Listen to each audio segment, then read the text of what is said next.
ومن آياته أن خلق لكم من أنفسكم أزواجا لتسكنوا إليها وجعل بينكم مودة ورحمة. Assalamualaikum warahmatullahi wabarakatuh. Alhamdulillah nahmaduhu wa nasta'inuhu wa nastaghfiruh wa na'udzu billahi min shururi anfusina wa sayyiati a'malina may yahdihillahu fahuwal muhtad wa may yudlil falan tajida lahu waliyyan mursyida. Asyhadu an la ilaha illallah wahdahu la syarika lah wa asyhadu anna Muhammadan 'abduhu wa rasuluhu alladzi la nabiyya ba'dah. Wa qala Allah subhanahu wa ta'ala ya ayyuhalladzina amanu taqullaha haqqa tuqatih wa la tamutunna illa wa antum muslimun. Ya ayyuhalladzina amanu taqullaha wa qulu qawlan sadida yuslih lakum a'malakum wa yaghfir lakum dhunubakum wa may yuti'illaha wa rasulahu faqad faza fawzan 'azima. Ya ayyuhan nasu taqu rabbakumul ladzi khalaqakum min nafsin wahidah wa khalaqa minha zawjaha wa batha minhuma rijalan katsiran wa nisaa'a wattaqullaha alladzi tasaaluna bihi wal arham innallaha kana 'alaikum raqiba. Amma ba'du, inna asdaqal hadithi kitabullah wa khairal hadi hadi Muhammad sallallahu alaihi wasallam wa syarrul umur muhdatsatuha wa kullu muhdatsatin bid'ah wa kullu bid'atin dhalalah wa kullu dhalalatin finnar. Para pemirsa Rosat TV serta para pendengar Radio Medan Mengaji dimanapun Anda berada, alhamdulillah kita kembali bersua dalam kajian klinik pernikahan, di mana kajian lalu kita sudah sampai pada nasihat yang ke-10 yang ditulis oleh Syekh Badr bin Ali Al-Utaibi dalam kitab beliau Ishrun Nasihah li Ukhti Qabla Zawajiha. Ikhwah, di kajian lalu dalam memaparkan nasihat beliau yang ke-10 ini, beliau menjelaskan terkait dengan hal-hal hak ataupun kewajiban ataupun perkara-perkara yang terkait dengan keberlangsungan pernikahan. Pertama yaitu yang harus diketahui sepasang suami istri, yaitu hak dan kewajiban dia dari sisi syar'i, di mana syariat telah menentukan baik pada istri maupun pada suami hak dan kewajiban. Kemudian beliau menyebutkan juga dari sisi urfi, kebiasaan.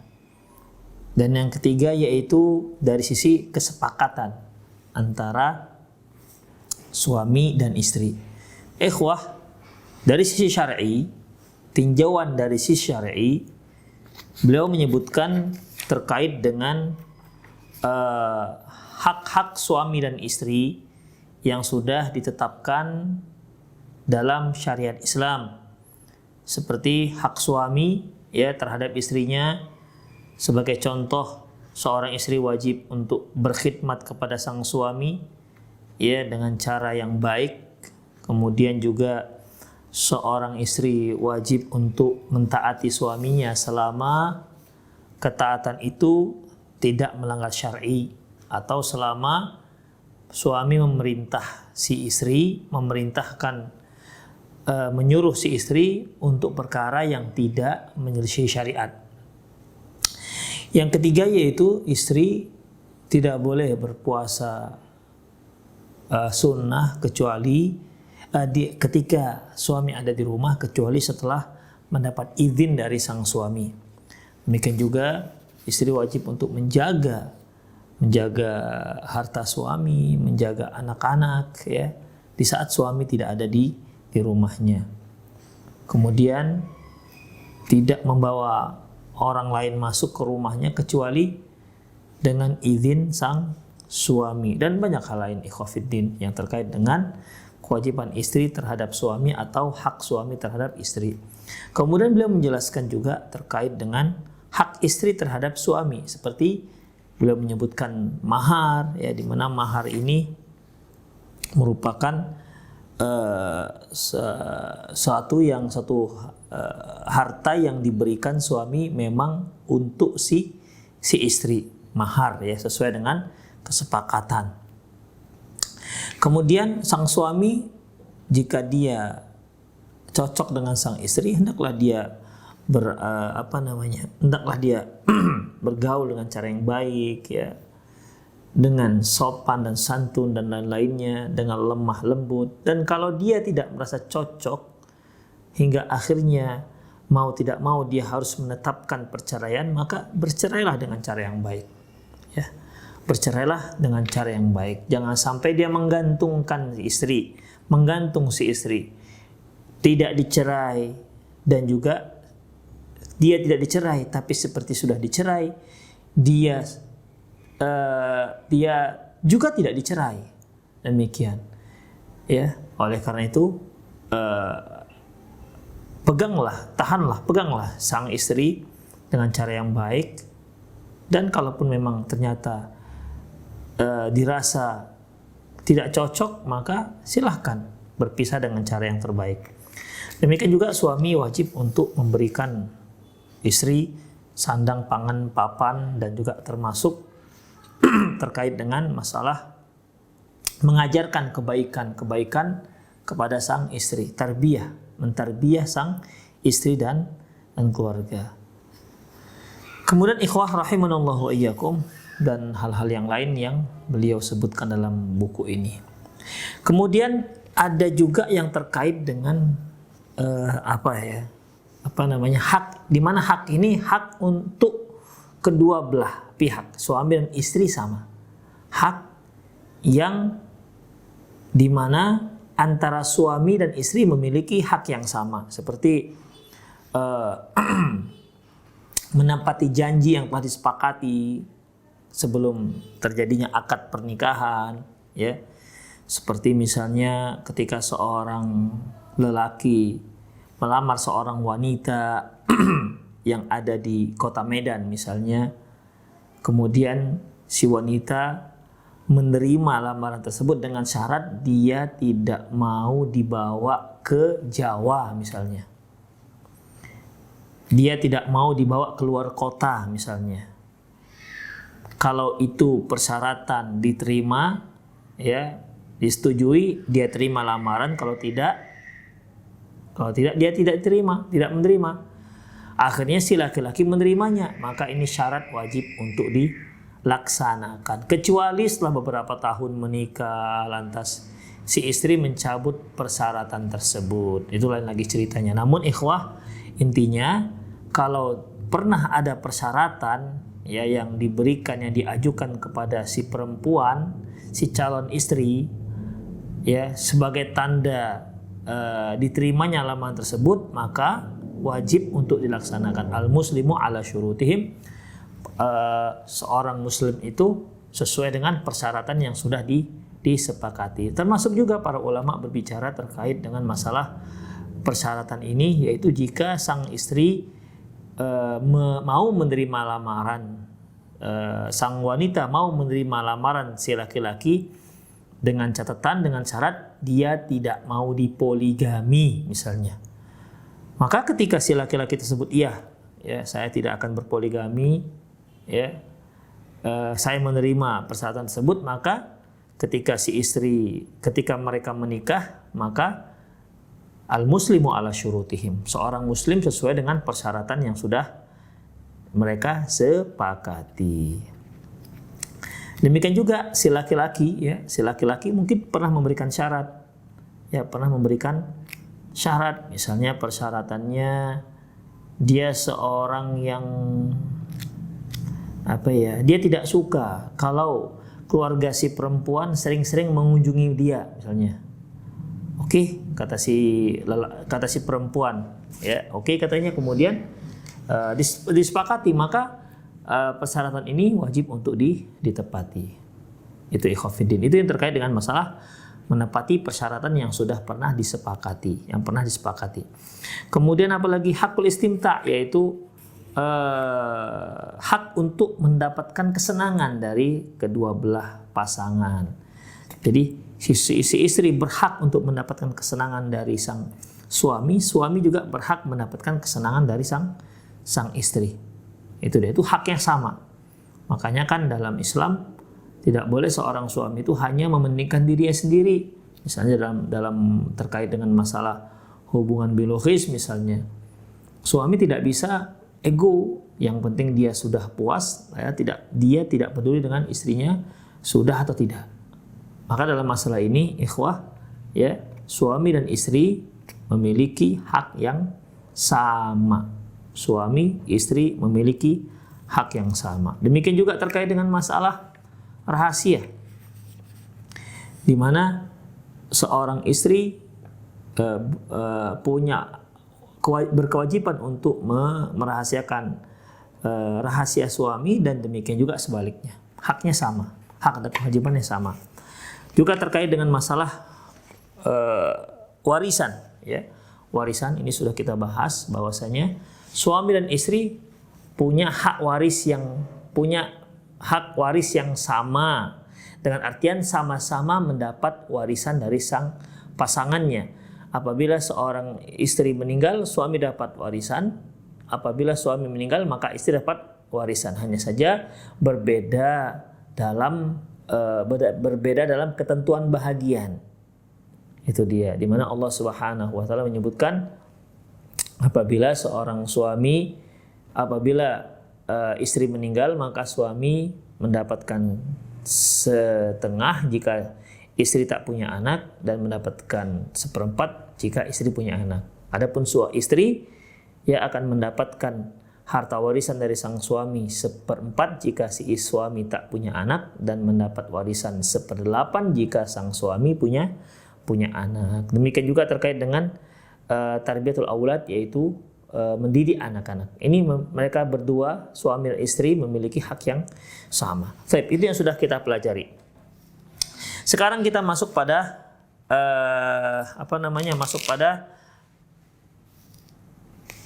jihatul urfi. Artinya hukum-hukum yang terkait dengan masalah urfi. Urfi itu ikhwatiddin, sesuatu yang ta'aruf, yang sudah diketahui di tengah-tengah masyarakat. Ada kebiasaan-kebiasaan yang memang sudah dikenal tengah masyarakat, dan Islam itu mengakui hukum tersebut, ya. Mengakui hukum tersebut. Seperti ketika Hindun mengadu kepada Rasulullah SAW tentang suaminya Abu Sufyan, di mana dia berkata radhiyallahu anha, ya Rasulullah, wahai Rasulullah, inna Abu Sufyan rajulun syuh. Ya Rasulullah, Abu Sufyan itu seorang suami yang pelit. Jadi di mana dia tidak memberikan, ya, la yu'tini ma yakfini wa waladi wa auladi, dia tidak memberiku yang cukup untuk diriku dan untuk anak-anakku. Lihat apa kata Rasulullah SAW ketika dia ditanya, apakah boleh aku mengambil hartanya tanpa sepengetahuan Abu Sufyan? Lihat apa jawab Rasulullah Sallallahu Alaihi Wasallam, khudhi ma yakfiki wa waladiki ma yakfiki wa waladuki bil ma'ruf. Ambillah yang cukup untukmu dan anakmu bil ma'ruf. Ma'ruf ini yang sudah biasa, ya. Ya, cukup di daerah itu berapa misalnya, ya. Karena bisa saja ikhwah uang belanja lah kita katakan, uang dapur, uang harian mungkin berbeda satu tempat di tempat yang lain. Biasanya juga terkait dengan harga barang. Mungkin di Kuwait berbeda dengan di Indonesia. Mungkin di Medan ataupun Pekanbaru berbeda dengan misalnya Jogja misalnya, ya, yang relatif konon katanya lebih murah. Demikian tentunya cukupnya orang Kuwait berbeda dengan cukupnya orang Jogja, berbeda dengan cukupnya orang Medan. Itu dia. Jadi ini dikembalikan kepada urfi, ya, kebiasaan setempat cukupnya berapa. Kalau dia mengambil lebih daripada itu, maka berdosa. Kembali kepada hukum asal. Hukum asal mengambil barang tanpa izin itu hukumnya haram. Itu dia, ya ikhwah. Khudhi ma yakfiki wa waladuki bil ma'ruf. Urf, ini dia. Kebiasaan setempat. Berapa yang cukupnya itu berapa? Ya. Biasanya masyarakat cukupnya berapa untuk kebutuhan primer? Itu ikhwah. Ya. Demikian juga Rasulullah sallallahu alaihi wasallam, Allah Subhanahu wa ta'ala firman, wa'mur bil khudhil afwa wa'mur bil 'urf. Khudhil afwa wa'mur bil 'urf. Maafkanlah dan perintahkan al-'urf, yaitu untuk berbuat baik-baik yang sudah diketahui, ya, di antara sama masyarakat. Demikian ikhwah rahimanallah wa iyyakum. Hanya saja memang masalah urfi ini ada syarat-syaratnya, ya. Islam tidak menetapkan semua urfi, semua kebiasaan bisa diambil. Tidak demikian. Jadi ada syarat-syaratnya. Yang namanya urfi, kebiasaan, adat istiadat boleh dijadikan hukum selama memenuhi syarat-syarat, ya. Selama urfi tersebut memenuhi syarat-syarat. Pertama syaratnya ikhwafiddin, yaitu tidak menyelisihi syariat. Tidak menyelisih syariat. Misalnya nih, kalau ada adat setempat, ya, adat setempat misalnya apa ya, kebiasaan setempat, misalnya kalau pembagian warisan, ya, kalau pembagian warisan, kebiasaan setempat itu laki-laki bahagiannya sama dengan wanita. Nah, ini kan jelas bertentangan dengan syariat, di mana Allah Subhanahu wa taala mengatakan lidzakari mithlu hadzil unthayain. Bahagian laki-laki 2 kali bahagian perempuan, itu ketetapan syariat. Namun ketika adat istiadat setempat menyatakan bahwasanya bahagian laki-laki itu sama dengan perempuan, atau mungkin sebaliknya bahwasanya yang menerima warisan itu hanya kaum perempuan, laki-laki tidak, maka ini tidak boleh dilaksanakan. Ya, istiadat ini, adat ini, kebiasaan ini tidak boleh diambil, yulgha, dia dibuang dalam syariat. Ya, dia tidak mu'tabar, tidak bisa dilaksanakan. Karena kenapa? Tak bisa jadikan sebagai hukum ketetapan, karena dia jelas bertentangan dengan syariat. Misalnya apalagi kebiasaan masyarakat itu kalau perempuannya hanya pakai hanya pakai kain sarung sampai di sini misalnya. Ya, adapun tangannya, bahunya, kepalanya terbuka, itu kebiasaan pakaiannya, maka nggak boleh. Kenapa? Karena jelas menyelisihi syariat. Ya, jadi kebiasaan-kebiasaan setempat yang mungkin masing-masing daerah berbeda terkait dengan zamannya, ya, lokasinya, maka ini bisa diambil jika yang pertama syaratnya yaitu tidak bertentangan dengan syariat Islam. Tidak bertentangan dengan syariat Islam. Namun kalau dia kalau dia bertentangan, tidak bisa. Saya berikan contoh nih. Biasanya kalau seorang melakukan walimah itu ada hantaran, ya. Biasanya macam-macam akuarium itu loh dibawa. Dalamnya terkadang ada sepatu untuk si akhwatnya. Ini biasanya yang bawa ini keluarga laki-laki. Ada baju, kadang-kadang ada buah-buahan atau ada kue-kuean dibawa sengaja, ya.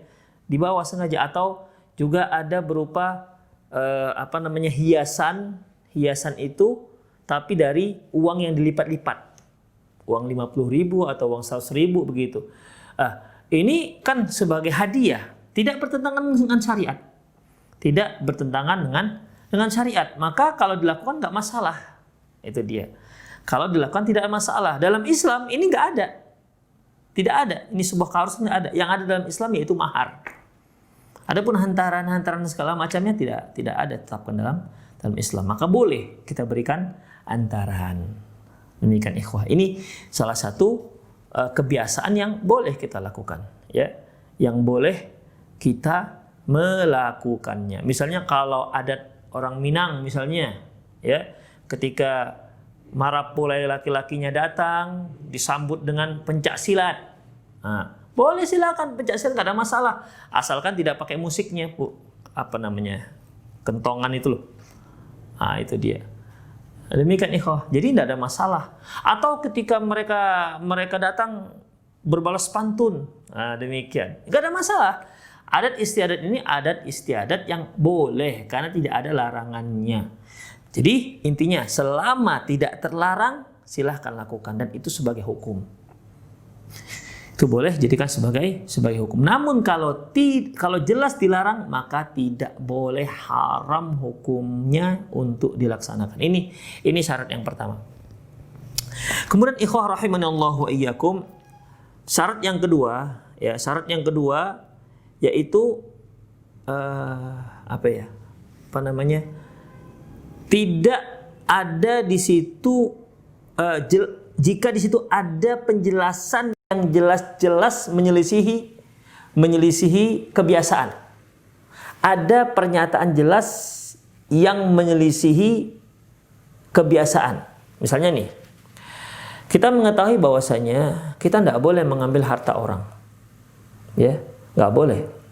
Kita tidak boleh mengambil harta seorang kecuali dengan izin. Hukum asalnya haram.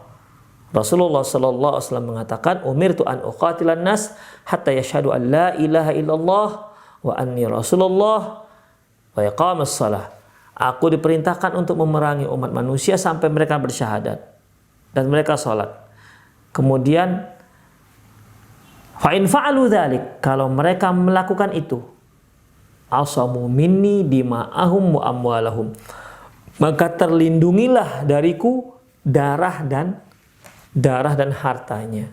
Jadi hukum harta seorang muslim untuk muslim yang lain adalah haram kecuali dengan izin dan dengan cara yang dibolehkan. Wala ta'kulu amwalakum bainakum bil batil illa an takuna tijaratan an taradhim minkum. Janganlah kalian memakan harta sama kalian dengan cara yang batil kecuali dengan melalui perdagangan yang kalian masing-masing ridhoi, sama-sama ridhoi. Itu dia ikhwafiddin. Baik, jadi hukum asal harta seorang muslim nggak boleh kita makan kecuali ya dengan izin. Baik. Sekarang begini, kita bertamu, ya, kemudian disuguhkanlah di hadapan kita makanan, ya, disuguhkan di hadapan kita makanan. Baik, kebiasaannya kalau sudah disuguhkan berarti sudah diizinkan untuk dicicipin. Ya kan? Walaupun sebagian orang ada yang dengan kehalusan adatnya, kehalusan akhlaknya, dia nggak mau mencicipinya sampai dipersilahkan oleh si tuan rumah. Ada yang begitu. Namun umumnya kalau sudah dipersilahkan,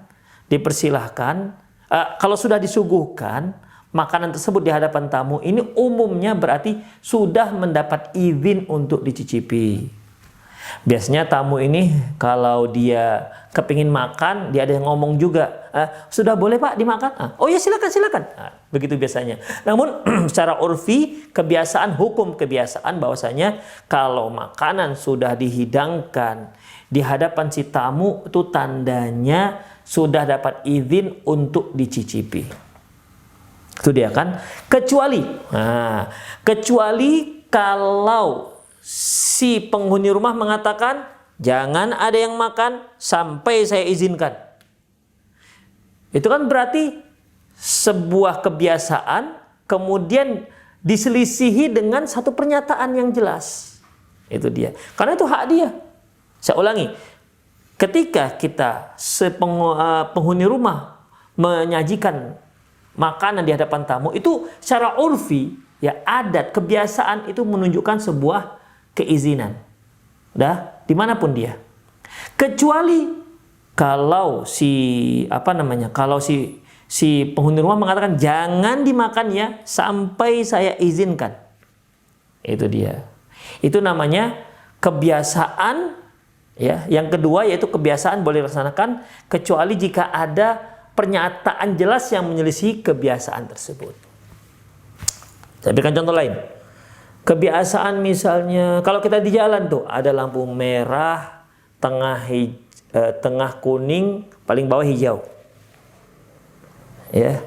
Kalau hijau jalan, kalau kuning siap-siap berhenti, kalau merah berhenti. Balik lagi kuning, kemudian balik lagi hijau. Nah, demikian. Itu kebiasaan dan itu sudah diketahui semua orang. Pokoknya kalau dia hijau berjalan, kuning siap-siap berhenti, merah berhenti. Yang melanggar ditilang. Itu dia. Tip. Sekarang kita lihat ada polisi di tengah jalan. Padahal kita lihat lampu sedang lampu merah, warna merah. Tapi dia katakan, lanjut Pak, lanjut, terus. Ini menyatakan bahwasanya kebiasaan yang diselisihi dengan ketentuan-ketentuan tertentu. Ya, kalau ada yang ketika lampu merah yang seharusnya berhenti, namun di situ ada polisi yang menyuruh dia untuk lanjut, pasti dia akan ditegur oleh polisi. Nggak bisa dia mengatakan, oh Pak, ini kan merah. Begitu. Itu namanya kebiasaan yang diselisihi. Ya, jelas ada pernyataannya. Demikian. Itu yang kedua, yaitu jika memang ada yang menyelisihi, penjelasan yang menyelisihi secara jelas kebiasaan tersebut, sehingga tidak berlaku sesuai dengan kebiasaan. Contoh lain.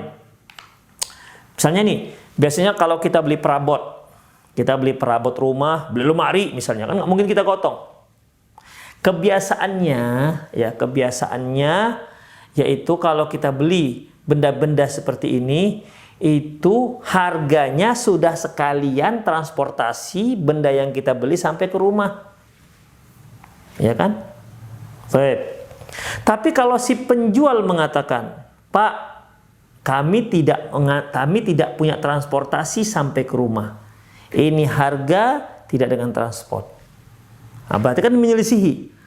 Padahal pada umumnya kalau orang jual-jual furniture seperti itu, lemari, tempat tidur, itu umumnya diantar sampai rumah. Harga yang kita berikan diantar sampai rumah. Demikian.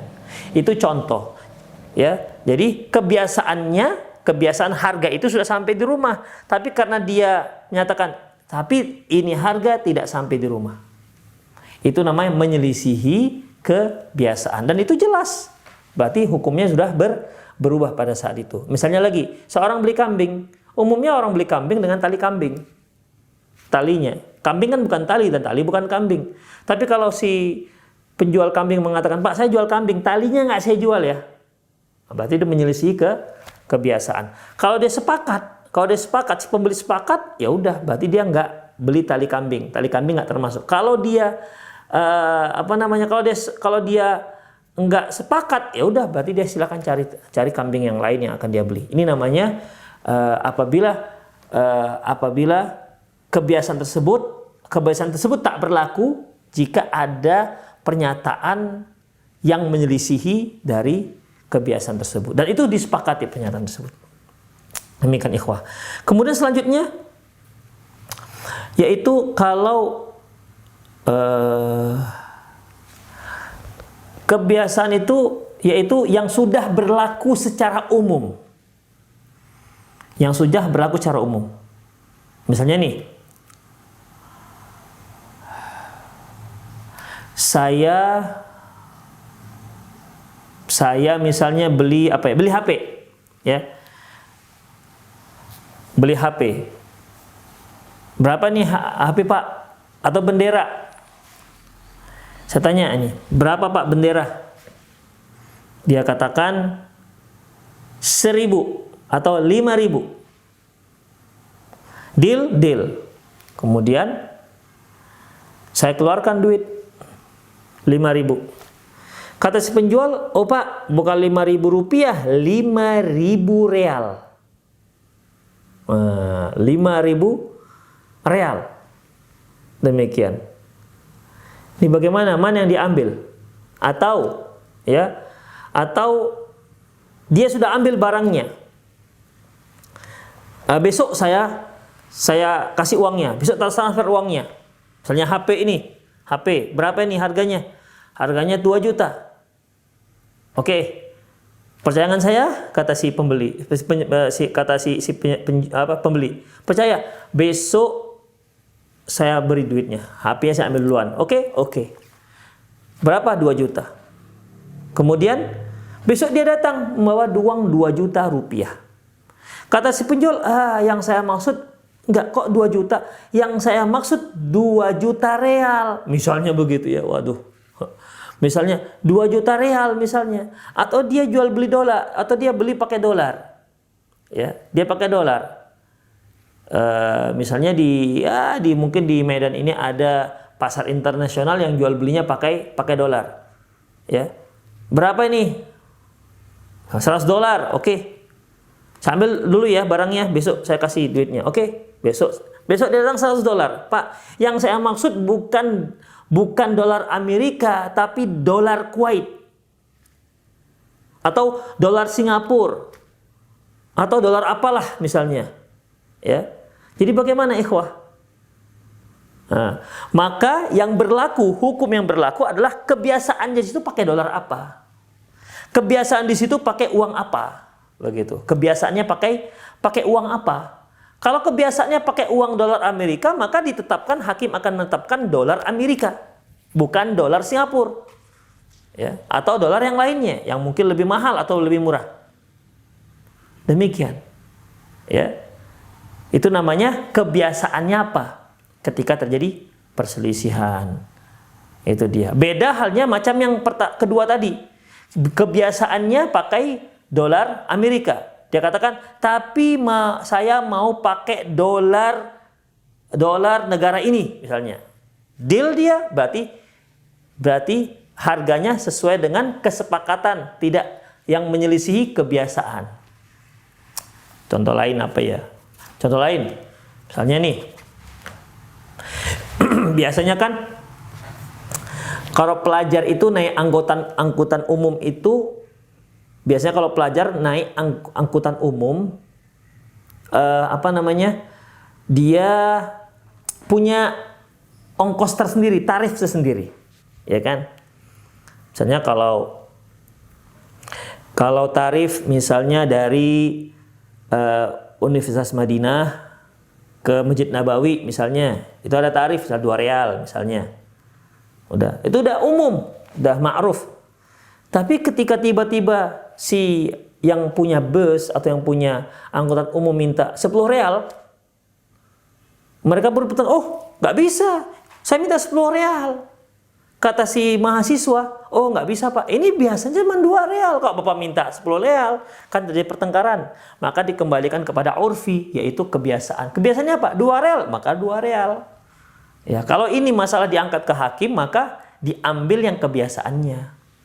Demikian. Misalnya kalau dia pelajar dari Pinang Baris ke sekolahnya misalnya, sekolahnya ada misalnya di daerah USU misalnya. Biasanya 5.000. Tapi kali ini yang sopir angkutan umumnya, angkutan kotanya minta misalnya 10.000. Dia katakan, Pak, biasanya 5.000. Nah, begitu.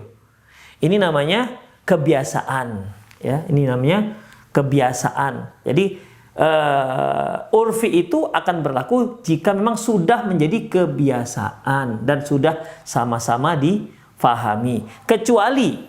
Kecuali misalnya yang biasanya dari Pinang Baris ke daerah USU 5.000 untuk pelajar. Kali ini sopir mengatakan sebelum dia naik, si pelajar naik, hari ini saya minta 8.000. Kalau mau silakan naik, kalau enggak usah. Begitu. Ya udah, oke lah. Berarti dia menyelisihi kesepakatan kebiasaan. Itu yang nomor 2 tadi. Demikian ikhwatiddin rahimanallahu wa iyyakum. Ada syarat yang keempat, yaitu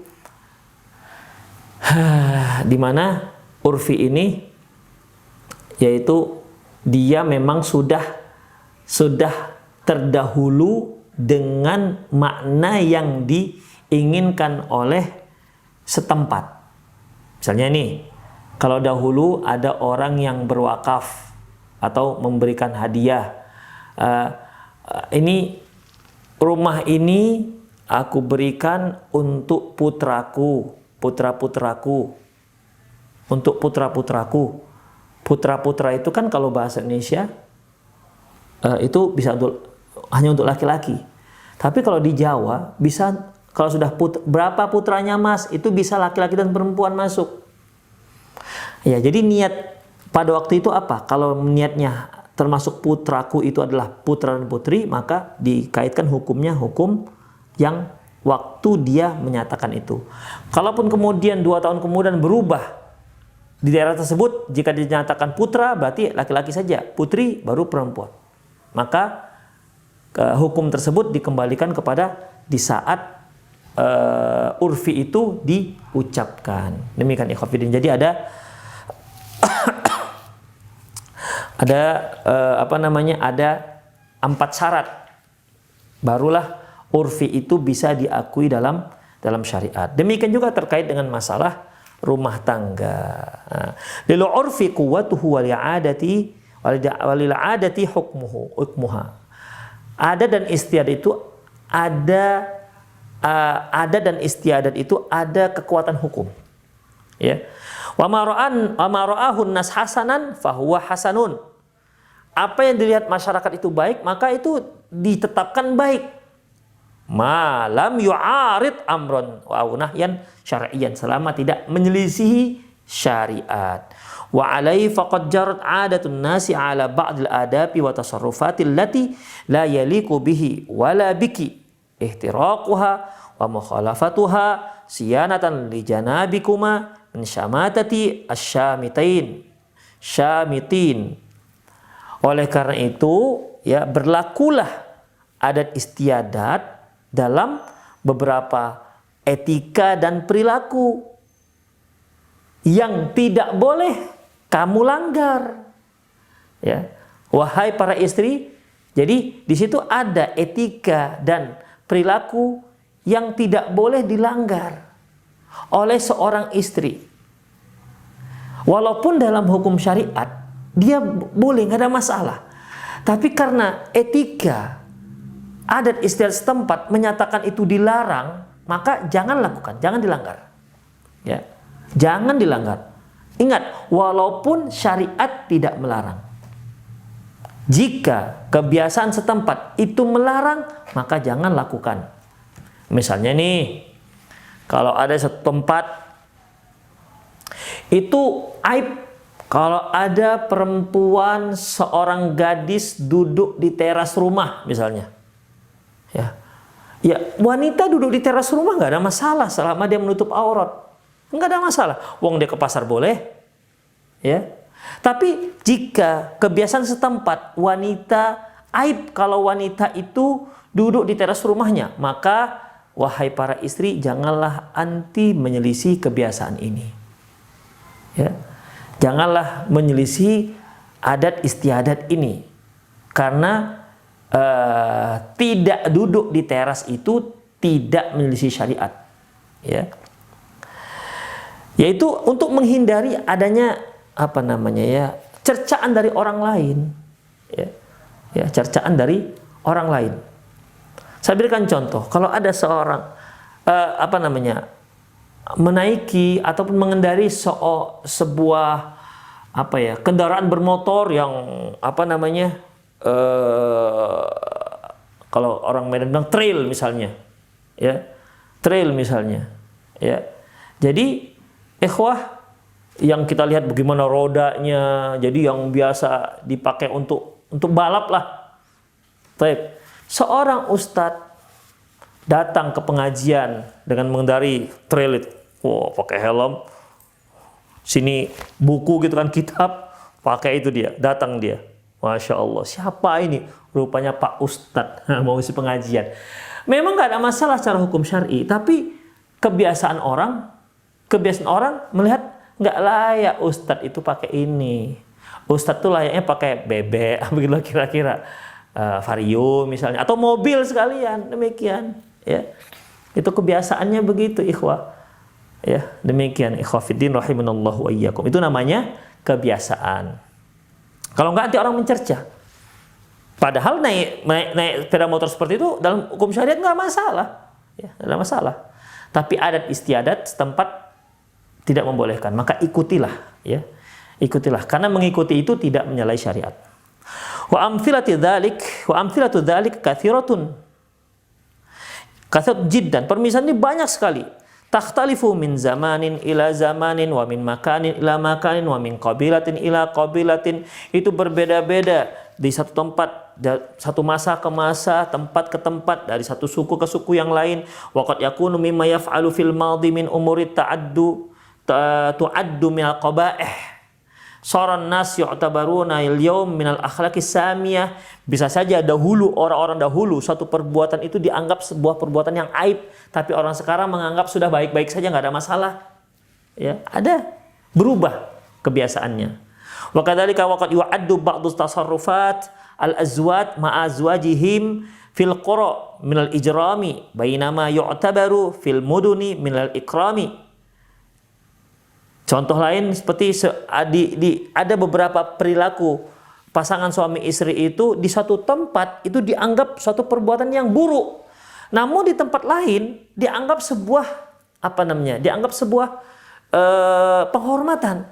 Ya, sebuah penghormatan. Wa kadzalika waqad yakunu ba'du tasarrufat 'inda qabilatin mamnu' wa 'inda qabilatin ukhra muqirran wa matbu'an. Demikian juga sebagian tindakan atau perilaku itu di satu qabilah itu dianggap terlarang, namun di qabilah lain itu malah ditetapkan dan memang berlaku. Makanya ikhwafiddin, ya, dalam masalah urfi ini kita tidak melihat, kita harus melihat tempat, ya, zamannya bagaimana, selama memenuhi empat syarat tadi. Kemudian 4 syarat tadi. Namun intinya adalah, ya, tidak menyelisihi syariat Islam. Fanzuri ma'alaihi abna'u zamaniki wa makaniki wa qabilatiki minal adatin nabilah faltazimihi. Kamu perhatikan wahai para istri, ya, apa yang berlaku di masyarakat pada zamanmu, di tempat masyarakatmu dan di qabilahmu, ya, dari adat istiadat yang berlaku, maka pegang itu. Wala tukhalifihi bihujjiyati hurriyyah tasarruf wa nahwi dzalik. Jangan kamu menyelisihi, jangan kamu melanggar kebiasaan tersebut, adat istiadat tersebut dengan alasan kebebasan berekspresi. Demikian, ya. Jadi sebenarnya Masya Allah, Islam itu mengajarkan kepada kita, ya, hal-hal yang seperti ini. Kemudian wala'alla min dzalika mimma kadatil 'adatu rafi'ah tuttafaqu alaihi. Mungkin ini di sini ada beberapa kebiasaan adat yang baik, ya, yang disepakati oleh banyak qabilah atau banyak tempat. Di antaranya tajannubu nidaihi bi ismihi mujarradan. Ya. Jangan panggil nama suami. Misalnya namanya siapa, ya? Nama abangnya si misal Udin misalnya. Jadi dia panggil abangnya, Den, sini Den. Wah, saya kira di qabilah mana saja, terutama di Indonesia, istri jika memanggil suaminya nama itu termasuk satu hal yang nggak sopan. Dalam syariat tidak ada tentukan. Tidak ada dalam syariat ketika kamu manggil suaminya, panggillah kunyah, nggak ada. Ya, tidak ada, ikhwah. Makanya ini kembali kepada adat istiadat setempat. Tidak dibolehkan. Jika di adat istiadat setempat tidak dibolehkannya seorang istri memanggil nama suaminya, maka jangan dia lakukan. Ketemu dia dengan suaminya, Den, sini Den. Misalnya, ya Allah, manggil suaminya Udin. Demikian, ya. Jadi ini satu dalam asal istiadat kita, yaitu satu hal yang tidak sopan. Jadi faminal adabi munadatihi bikunyatihi au bi ayyi lafzin yuhibbuhu ayusmi'uhu minki ayasma'ahu minki. Di antara adab, termasuk adab, yaitu memanggilnya dengan kunyah. Misalnya anaknya Muhammad, Abu Muhammad. Kalau kita kan manggilnya biasanya Bang atau apalagi Mas, ya. Atau juga biasanya manggil dengan panggilan yang akan diajarkan untuk anaknya. Kalau dia ingin anaknya memanggil suaminya ayah, maka si istri manggil ayah supaya supaya anaknya terbiasa manggil ayah. Kalau dia ingin agar anaknya memanggil suaminya itu abi, ya abi, maka istri pun ikut manggil abi. Si suami manggil umi. Itu namanya panggilan-panggilan, ya. Artinya yang si suami itu senang mendengarnya. Demikian juga ikhwah, atau panggilan yang lain yang bisa yang disukai oleh sang suami. Misalnya panggilan, kalau di sini ya qalbi, wahai hatiku, Allahu Akbar, wa ya hayati, wahai hidupku. Demikian. Ya, kalau bahasa kita ya panggilan, kalau orang modern dikit gitu kan, panggil beb, begitu beb. Allahu a'lam, mungkin dari asal kata habib, ya habibi. Panggil habibi, ya habibi, masya Allah. Itu arti sayangku. Ya, bahasa Indonesia ya, yang sayang itu sayang artinya ya, sayang, atau honey, my honey, gitu-gitu. Tidak masalah, ya, tidak masalah jika memang panggilan itu memang disukai oleh sang suami. Demikian juga suami memanggil istri hendaklah memakai panggilan yang disenangi oleh sang istri. Demikian. Rasulullah kan pernah menggunakan kalimat ya Aish. Ya Aish itu panggilan kesayangan. Ya Humairah. Nah, itu juga panggilan kesayangan untuk Aisyah radhiyallahu anha. Hadis ini memang sebagian ulama di mana Rasulullah memanggil Aisyah dengan kalimat ya Humairah, ya. Sebagian ulama ada yang mendoifkan, namun yang sahih bahwasanya sebagaimana yang dikatakan oleh Al-Hafidz Ibnu Hajar bahwasanya ya hadis ini sahih. Rasulullah memanggil Aisyah dengan kalimat ya Humairah, wahai yang kemerah-merahan pipinya. Itulah dia. Ya, jadi jangan manggil nama. Istri nggak boleh manggil nama suaminya, apalagi di tengah-tengah orang banyak. Kemudian apalagi ikhwafiddin, at-tawaqqi raf'is saut alaihi. At-tawaqqi raf'is saut alaihi, yaitu tidak mengeraskan suara, ya, tidak mengeraskan suara. Ya, seorang istri bicara dengan suami dengan lembut, tidak kuat suaranya, apalagi melebihi suara suaminya. Kemudian ada musyari amamahu min ghairi hajatin, tidak berjalan di depannya. Sebagian adat itu ikhwafiddin, ya, ada di mana salah satu penghormatan istri kepada suami, di mana tidak boleh istri berjalan di samping suami, tapi hendaklah dia di belakang suami. Pernah saya lihat itu bahkan bisa semeter atau 2 meter di belakang suami. Jadi suami di depan, istri 2 meter di belakangnya. Begitu cara mereka. Dalam Islam nggak disebutkan istri itu jalan di mana kalau bersama dengan suaminya, apakah di depan, di samping, di belakang, nggak disebutkan. Dan dalam adat istiadat tertentu ada menyebutkan ini, maka ikutilah. Kenapa? Berjalan di belakang suami nggak ada hukumnya, di samping suami juga nggak ada hukumnya, boleh-boleh saja, tidak menyalahi syariat. Berjalan di samping suami, berjalan di belakang suami, berjalan di depan suami, istrinya depan, suami di belakang, ya, nggak ada masalah, tidak menyalahi syariat.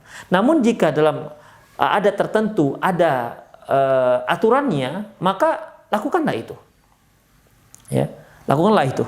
Demikian ikhwah rahimani Allah wa iyyakum. Fal adabu an tamshiya bi janibihi aw mutaakhirati anhu qalilan ihtiraman lahu wa ijlalan.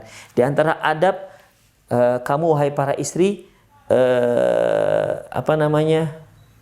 berjalan di samping sang suami, ya, atau di belakang sedikit, begitu. Demikian. Tidak di depan suami. Ini namanya kebiasaan, ya. Kebiasaan. Nah, kalau sekarang bisa orang kota malah kemana-mana digandeng istrinya di samping, ya, tidak di belakang. Demikian ikhwah. Jadi intinya adalah itu semua adat kebiasaan di suatu daerah. Apa yang berlaku? Jika memang sang istri jalannya di samping, di sampinglah. Jika istri jalannya di belakang suami, maka berjalanlah di belakang suami. Demikian, disesuaikan dengan adat kebiasaan yang berlaku di daerah tersebut dan jangan diselisihi. Ada mutaklifi bi syara'i hajatiki an-nisa'iyyah khassah, tidak membebani dia, tidak menyuruh dia untuk memberi peralatan-peralatan kewanitaan. Misalnya abangnya pergi ke kantor, bang titip pembalut misalnya.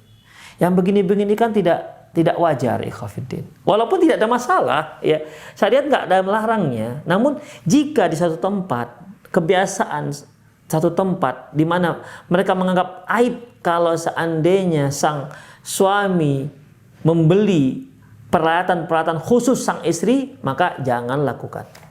Ya, jangan lakukan. Itu dia ikhwah. Kemudian apa lagi? Sulukul hudu fil bait indal hululid dhaif, yaitu tenang. Di rumah dibuat tenang ketika ada tamu. Jadi jangan ribut, ikhwatiddin. Ya, umumnya para tamu itu tidak suka kalau dia sedang bertamu ribut, bilang keluntung seperti ada orang bertengkar. Ya, sepertinya seolah-olah nggak senang dengan kedatangan tamu ini. Maka ikhwah, ya, tidak dibenarkan. Kebiasaan. Demikian juga ketika penghuni rumah itu menyiapkan hidangan untuk tamu.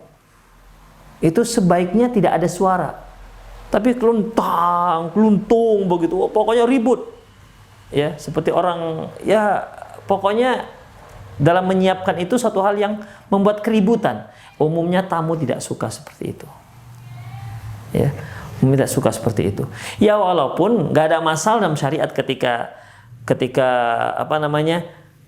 sang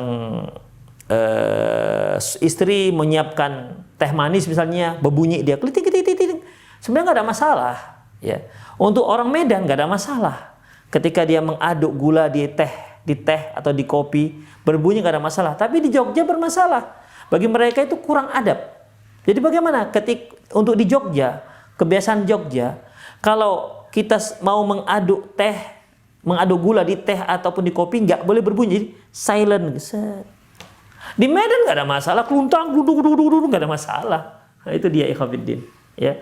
Nah, itu namanya kebiasaan. Makanya ketika kita di Medan, ya silakanlah bunyi-bunyi sedikit, nggak masalah. Di Jogja jangan, karena bagi mereka itu sebuah aib. Istri yang nggak punya adat, gitu, nggak ngerti kebiasaan sopan santun setempat. Itu dia ikhwah rahimanallah wa iyyakum. Demikian juga munadatuhu bis-saut min bainar rijal, memanggil sang suami di antara laki-laki. Misalnya suami dengan laki-laki yang lain, oh bang, begitu.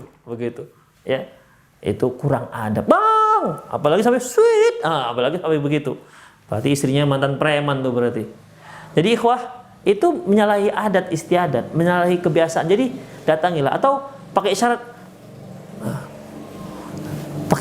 Tidak teriak, ya. Tidak teriak seperti supir angkot ngajak-ngajak orang ngajak orang naik angkutan umum, ya sabu kan begitu. Bagi seorang akhwat tidak layak begitu ikhwah. Demikian juga selanjutnya ikhwah, taklifu bihamli tifli min ghairi hajatin asna'i siyar kharijil manzil, yaitu membebani sang suami untuk menggendong anak ketika di luar rumah. Jadi di satu tempat aib kalau suami itu pergi bersama istrinya dengan membawa anak digendong suami. Kebiasaan mereka anak itu digendong istri. Kalau suami yang gendong anak itu aib. Beda dengan kita. Ya. Kalau kita di Medan, kalau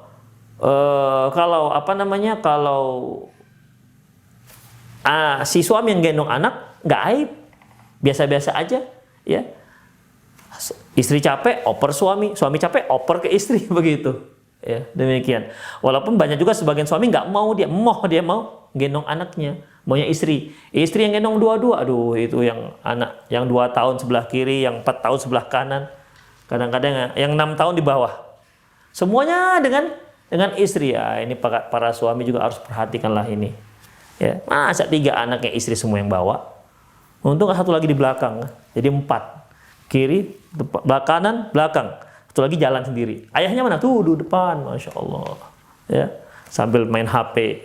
Ya, ini tak dibolehkan ikhwatiddin. Jadi intinya ada satu daerah itu di kebiasaan mereka suami aib kalau menggendong anak. Suami itu aib kalau menggendong anak. Jadi biasanya yang menggendong anak itu adalah istri. Maka jangan dilanggar. Ya. Ketika kita berada di daerah ini, maka hendaklah yang menggendong anak itu istri. Demikian. Mungkin di tempat lain yang menggendong anak itu malah suami, maka suamilah yang menggendongnya. Masalah yang mana yang seharusnya menggendong anak, istri apa suami? Nggak ada masalah. Mau suami yang menggendong, mau istri yang menggendong, nggak ada masalah. Istri menggendong tak menyalahi syar'i, suami yang menggendong juga tidak menyalahi syar'i.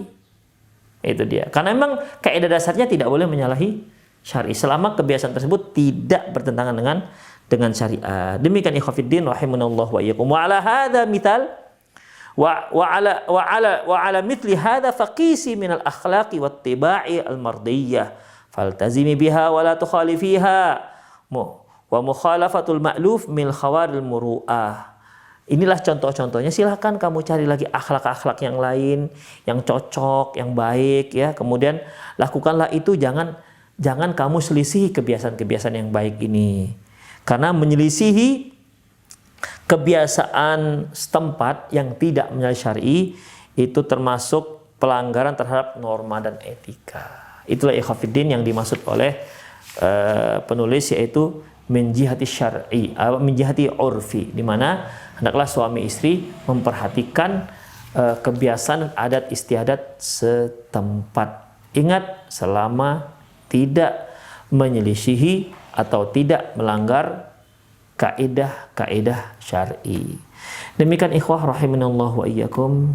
Saya kira itu saja kajian kita, semoga bermanfaat. Aku qouli hadza wastaghfirullah li wa lakum wa lisal muslimin innahul ghafurur rahim. Maafwan,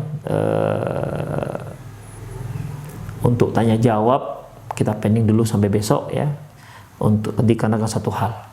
Demikian aku qouli hadza wastaghfirullah li wa lakum wa lisal muslimin innahul ghafurur rahim. Subhanakallahumma wa bihamdik asyhadu an la ilaha illa anta astaghfiruka wa atubu ilaik. Wa akhiru da'wana alhamdulillahirabbil alamin. Assalamualaikum warahmatullahi wabarakatuh.